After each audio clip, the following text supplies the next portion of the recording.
for daily Ask Reddit. r/ask Reddit. What is your Tinder horror story? If you like the video, drop a like and subscribe so you never miss a video.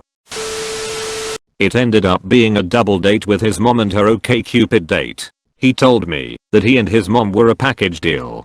I was mortified, and there was no second date. That reminds me of a story from high school, although not a dating story. Knew this kid from school. His dad was an Episcopal preacher and he and his kid were huge Star Wars fans, but never had the chance to see it on a big TV. At the time, the average TV was like 27 inches and this TV was like 50. Anyhow, halfway through the movie, it's nighttime and pitch black out in a rural area. The kid tells me his dad would love to see this movie on the big TV. He then tells me his dad has been waiting outside the house in his car, in the dark, the whole time, on the off chance the kid could work it into the conversation and the dad could come inside and watch the movie. Cue me, waving at this car in the pitch black for this guy, in the full black suit with white collar, preacher to come inside and watch the rest of the movie with us, which is half over by now. My parents, watching this guy walk inside in the middle of the night, looking horrified and wondering WTF is happening.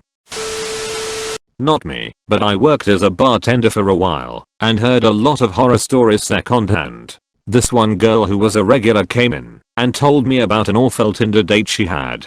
Not sure of the specifics, but it wasn't bad enough for her to not bring him home afterward.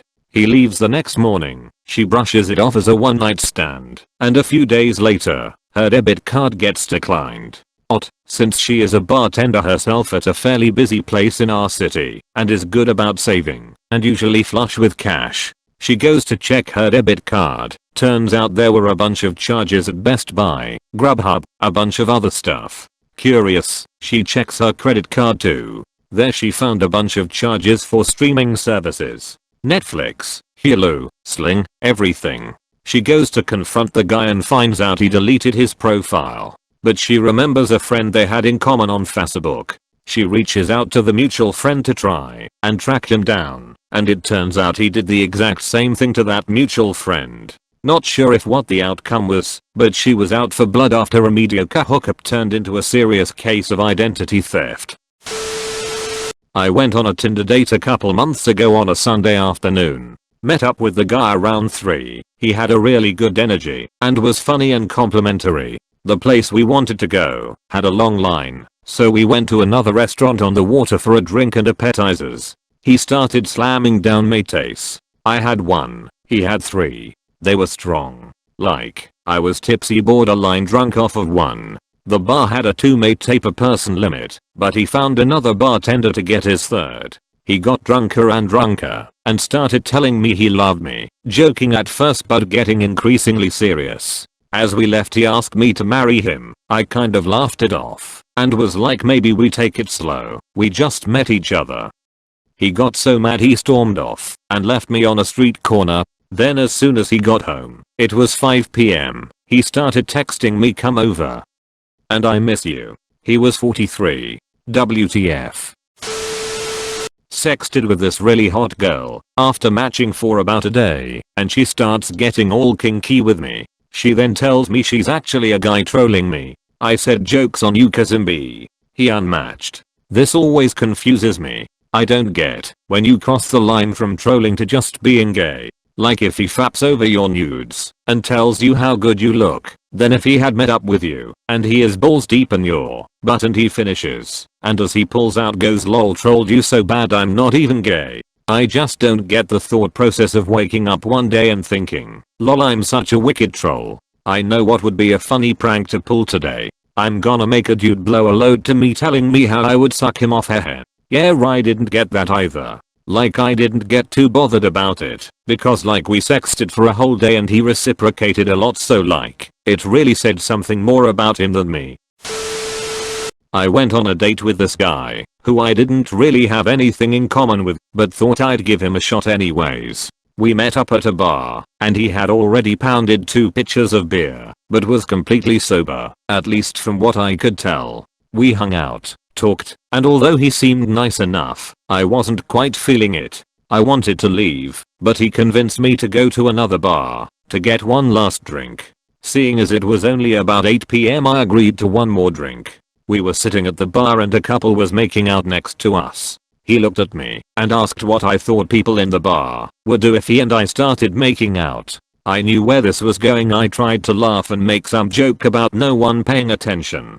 He then insisted that we should make it. I nervously laughed and told him that wasn't a very good idea and excused myself to the restroom.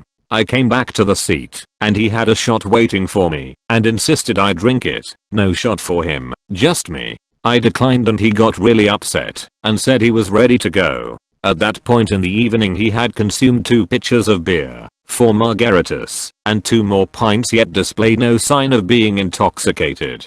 Nonetheless, I knew there was a lot of alcohol in his system and asked if he thought it was a good idea for him to drive. He got extremely defensive and said he was fine. We exited the bar and he took off in the opposite direction. When I got home I texted him just to make sure he was okay because had had so much to drink. His response: "I only date girls I fuck on the first date." Dodged a bullet with that one.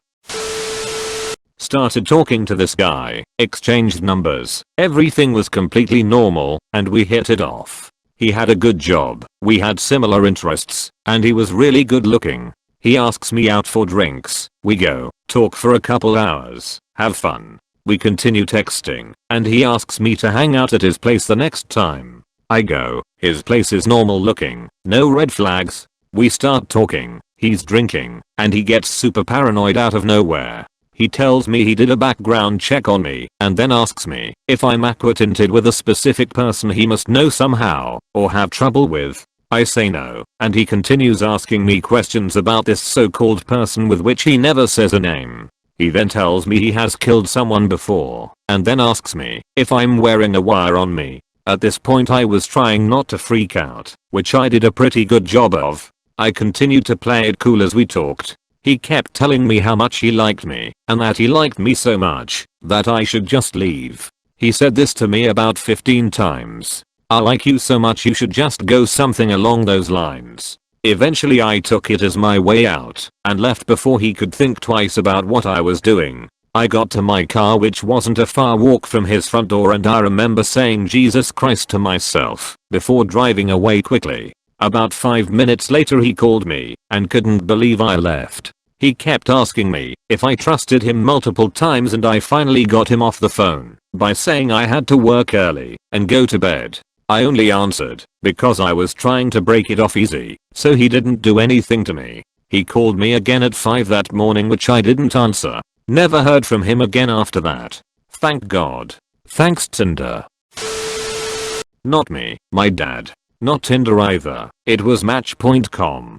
My dad had been on Match for about 3 months with some success. He's a tall Australian man who's decent looking, so he had some interest. One weekend he got sent his first nude, which he thought had strange, but brushed it off. Later that week he got 6 more nudes from the same woman. Before he blocked her, he decided that he would open them just for kicks. 5 of the pictures are just straight up vag shots, which he said were incredibly unappealing and had terrible lighting. The 6th picture, however, was something different. The woman was standing in her bra in front of a mirror, puss out, winking, with a bunch of herbs shoved in her bra. Basil, parsley, thyme, all that good stuff.